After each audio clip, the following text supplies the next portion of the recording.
Halo kawan-kawan pecinta ikan atau yang lagi cari hobi sekalian cari cuan. Pernah nggak sih kepikiran, beternak ikan itu pasti butuh modal segede gaban. Harus ada akuarium kaca setebal buku tulis. Harus ada mesin canggih sampai lampu sorot kayak mau pesta pernikahan. Tenang aja, omongan itu nggak sepenuhnya benar. Di video ini aku bakal ajarin cara beternak ikan moli yang simple banget. Modalnya cuma dengkul alias seadanya. Tapi hasilnya nggak kalah sama yang pakai alat jutaan. Dijamin gak bikin kantong bolong, malah bisa nambah uang jajan. Yuk langsung kita mulai dari nol aja. Pertama, siapkan rumahnya, gak harus mewah asal nyaman. Kalau orang lain beli akuarium ratusan ribu, kita pakai apa aja yang ada di rumah yang masih layak pakai. Misalnya ember bekas cat yang udah dicuci bersih, baskom besar yang gak kepakai, atau bak air biasa. Yang penting bersih, gak bocor, dan gak pakai sisa sabun sama sekali. Kalau sampai ada sisa deterjen dikit aja, nanti ikannya malah jadi pusing terus berenangnya miring-miring. Kayak orang mabuk. Nah itu bahaya. Jadi cukup disiram air bersih berkali-kali sampai aman. Ukurannya juga nggak usah kebesaran. Yang penting ikannya bisa berenang. Bebas tanpa merasa seperti ikan di laut sendirian kesepian. Kedua, urusan air. Ini kuncinya biar nggak gagal di tengah jalan. Banyak yang salah di sini. Langsung ambil air keran terus masukin ikan. Besoknya udah pada tenggelam semua, terus bilang ikannya yang lemah. Bukan ikannya yang lemah, tapi airnya yang belum siap. Gunakan air sumur atau air keran, tapi simpan dulu di wadah lain, diamkan selama 1-2 hari. Tujuannya biar zat kimianya hilang, dan suhunya jadi nggak kaget pas ketemu tubuh ikan. Anggap aja airnya lagi liburan sebentar biar segar kembali.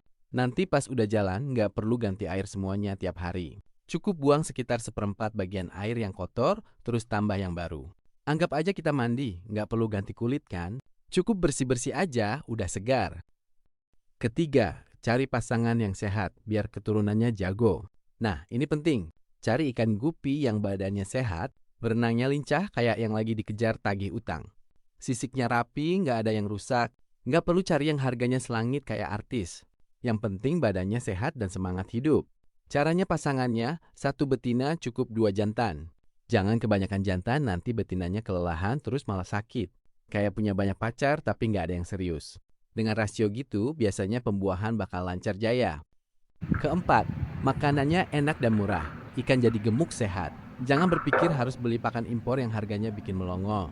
Kita bisa pakai pelet biasa yang harganya murah meriah. Terus ditumbuk halus sampai jadi serbuk. Atau pakai kuning telur rebus yang dihaluskan. Cari kutu air diselokan yang airnya tenang. Itu pun udah makanan enak banget buat mereka. Tapi ingat ya, kasih makannya secukupnya aja. Jangan sampai kelebihan, nanti mereka jadi keselek. Atau malah sisa makanannya menumpuk bikin air jadi bau pesing. Kayak lupa nyiram tanaman. Kasih makan sedikit-sedikit aja tapi sering. Biar mereka tetap semangat nyari makan, tapi nggak kekenyangan sampai ngantuk terus. Sahabat sekalian, peternak gupi modal dengkul itu bukan berarti kita pelit sama ikan. Tapi kita belajar cara cerdas memanfaatkan apa yang ada di sekitar kita. Kalau dirawat dengan kasih sayang dan ketelatenan, dari sepasang ikan aja nanti bisa beranak pinak sampai ratusan ekor. Pelan-pelan aja, yang penting telaten dan jangan mudah menyerah kalau sekali 2 kali belum berhasil. Anggap aja lagi belajar berjuang. Siapa tahu nanti bukan cuma hobi, tapi bisa jadi ladang rezeki yang lumayan buat beli kebutuhan lain atau sekadar menabung. Gimana? Ternyata nggak sesulit dongeng kan? Yuk mulai aja dulu dari yang kecil. Kalau ada cerita lucu atau pengalaman sendiri, tulis aja di kolom komentar ya, aku baca semuanya. Sampai jumpa dan selamat mencoba. Jika video ini bermanfaat, jangan lupa subscribe, like, dan share ya.